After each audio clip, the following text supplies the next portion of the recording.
Bismillahirrahmanirrahim. Assalamualaikum warahmatullahi wabarakatuh.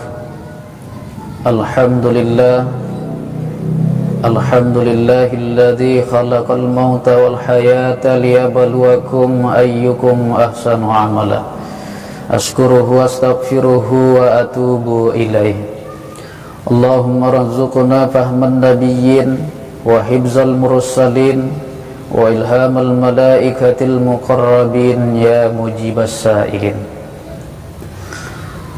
Kembali kita bersyukur kepada Allah dengan ucapan alhamdulillahi rabbil alamin atas segala nikmat yang telah Allah berikan kepada kita sehingga kita bisa bertatapan muka pada kesempatan yang mulia ini. Salam dan salam tak bosan-bosannya kita kirimkan ke ruh junjungan alam yang baginda Rasul sallallahu alaihi wasallam dengan lafaz dan doa Allahumma salli wa sallim wa barik alaihi. Pemirsa yang dirahmati dan dimuliakan Allah subhanahu wa ta'ala, 5 amalan yang kita harus berlomba-lomba di dalamnya. Inilah kajian kita pada kesempatan yang mulia ini berdasarkan hadis riwayat muttafaqun alaih yang bersumber daripada an Abi Hurairah radhiyallahu anhu qala Rasulullah sallallahu alaihi wasallam law ya'lamun nasu ma fid nida'i wa safil awal thumma lam yajidu illa ayastahimu lastahimu alaihi walau ya'lamuna ma fit tahjiri lastabaku alaihi walau ya'lamuna ma fil atamati wa subhi la tauhuma walau habawa. Rawahu muttafaqun alaihi. Hadis yang bersumber daripada Abu Hurairah, beliau mengatakan, bersabda Rasulullah sallallahu alaihi wasallam, jikalau sekiranya manusia mengetahui pahala yang terdapat pada menyuruhkan azan kemudian sholat pada shaf yang pertama, dan untuk mendapatkan itu mereka harus melakukan undian, pasti mereka melakukan undian. Dan jikalau sekiranya manusia mengetahui pahala yang terdapat pada datang lebih awal ke masjid, pasti mereka datang lebih awal ke masjid. Dan jikalau sekiranya manusia mengetahui pahala yang terdapat pada sholat isya dan sholat subuh berjamaah, pasti mereka datang ke masjid sekalipun itu dalam keadaan merangkak. Pemirsa yang dirahmati dan dimuliakan Allah subhanahu wa ta'ala, dalam hadis yang barusan kita bacakan ada 4 amalan kata Rasulullah yang harus kita berlomba-lomba di dalamnya. Yang pertama, an-nida, menyerukan azan. Tapi tidak semua kita mendapatkan kesempatan untuk menyerukan azan ini.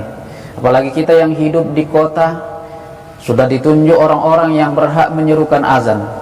Jadi tidak semua kita mendapatkan kesempatan untuk menyerukan azan, sekalipun disuruh oleh Rasulullah kita berlomba-lomba di dalamnya. Terlebih-lebih bagaimana dengan perempuan? Maka kita yang tidak mendapatkan kesempatan untuk menyerukan azan, jawablah seruan azan sebaik mungkin ketika azan dikumandangkan.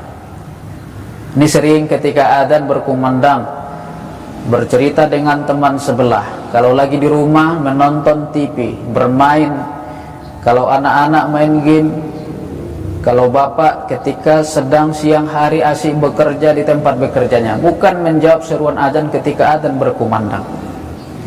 Dan bagi yang mendapatkan kesempatan untuk menyerukan azan, berbahagialah, maka serukanlah azan tersebut sebaik mungkin, karena luar biasa ganjaran yang Allah siapkan bagi orang-orang yang menyerukan azan.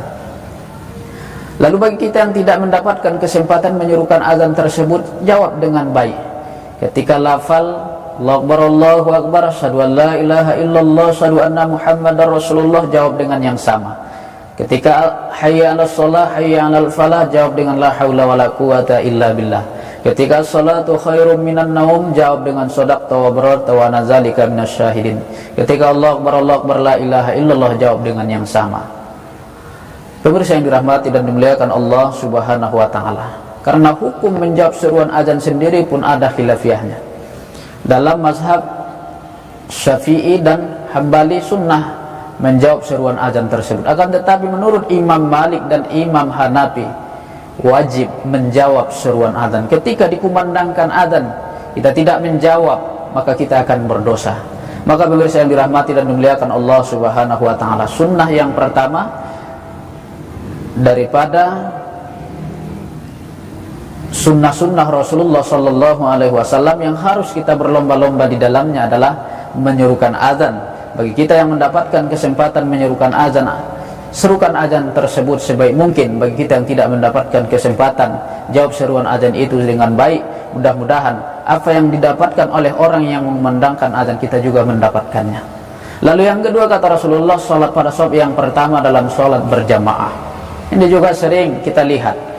Ketika datang ke masjid, ambil posisi shaf paling belakang, kalau bisa di belakang tiang lagi. Padahal kata Rasulullah, dari 12 golongan yang didoakan malaikat, salah satunya orang yang sholat pada shaf yang pertama. Bayangkan pemirsa yang dirahmati dan dimuliakan Allah Subhanahu wa ta'ala, malaikat yang mendoakan kita ketika kita sholat pada shaf yang pertama. Kalau kita dapat kabar ada orang mendoakan kita, kita begitu senangnya, padahal belum tentu makbul doanya. Ini kata Rasulullah, malaikat yang mendoakan kita ketika kita sholat pada shaf yang pertama, doa mereka adalah doa yang makbul, karena mereka tidak mempunyai dosa apapun. Maka pemirsa yang dirahmati dan dimuliakan Allah, ketika datang kita ke masjid untuk sholat berjamaah, ambil posisi pada shaf yang pertama, sehingga ketika kita sholat tersebut, kita dalam doanya para malaikat. Yang ketiga, kata Rasulullah, amalan yang harus kita berlomba-lomba di dalamnya at-tahjir. Apa itu at-tahjir? Datang lebih awal ke masjid. Ketika kita datang lebih awal ke masjid, banyak sekali yang bisa kita lakukan. Di antaranya, datang kita lebih awal ke masjid, kita bisa melakukan sholat sunnah wudhu, yang mana sama-sama kita ketahui sholat sunnah wudhu adalah amalannya Bilal bin Rabah. Ketika Rasul bertanya, ya Bilal, apa amalanmu dalam Islam sehingga aku sudah mendengar suara sendalmu di dalam surga? Apa jawaban Bilal? Tidak ada amalku yang istimewa ya Rasulullah dalam Islam, akan tetapi ketika berkumandang azan, ketika selesai berwudhu, saya langsung melakukan sholat sunnah wudhu. At-tahjir, datang lebih awal ke masjid. Kemudian yang keempat, amalan yang harus kita berlomba-lomba di dalamnya, sholat isya dalam keadaan berjamaah. Dan yang kelima, sholat subuh dalam keadaan berjamaah. Man shallal isya fi jamaah faka'annama shalla nisful lail. Siapa yang sholat isya dalam keadaan berjamaah, maka dia seolah-olah sholat separuh malam, kata Rasulullah. Begitu besarnya pahala sholat isya berjamaah. Wa man shalla subuh fi jamaah faka'annama shalla kullul lail. Siapa yang sholat subuh secara berjamaah, maka seolah-olah dia sholat sepenuh malam. Apalagi yang diawali dengan sholat sunnah fajar atau sholat sunnah qabliyah subuh. Apa kata Rasulullah? Sholatul fajar khairum minad dunya wa ma fiha. Sholat sunnah fajar itu lebih baik daripada dunia dan seisinya. Jadi kalau ditanya orang siapa orang paling kaya di atas dunia ini, tiada lain tiada bukan adalah orang yang di pagi hari keluar dari masjid, dia melakukan sholat subuh berjamaah yang diawali dengan sholat sunnah qabliyah subuh, karena dunia dan seisinya telah menjadi miliknya. Pemirsa yang dirahmati dan dimuliakan Allah Subhanahu wa ta'ala, inilah secara singkat kajian kita 5 amalan yang harus kita berlomba-lomba di dalamnya. Mudah-mudahan dapat kita amalkan dalam kehidupan sehari-hari. Nasrun minallah wa fathun qarib wa basyiril mu'minin. Wassalamualaikum warahmatullahi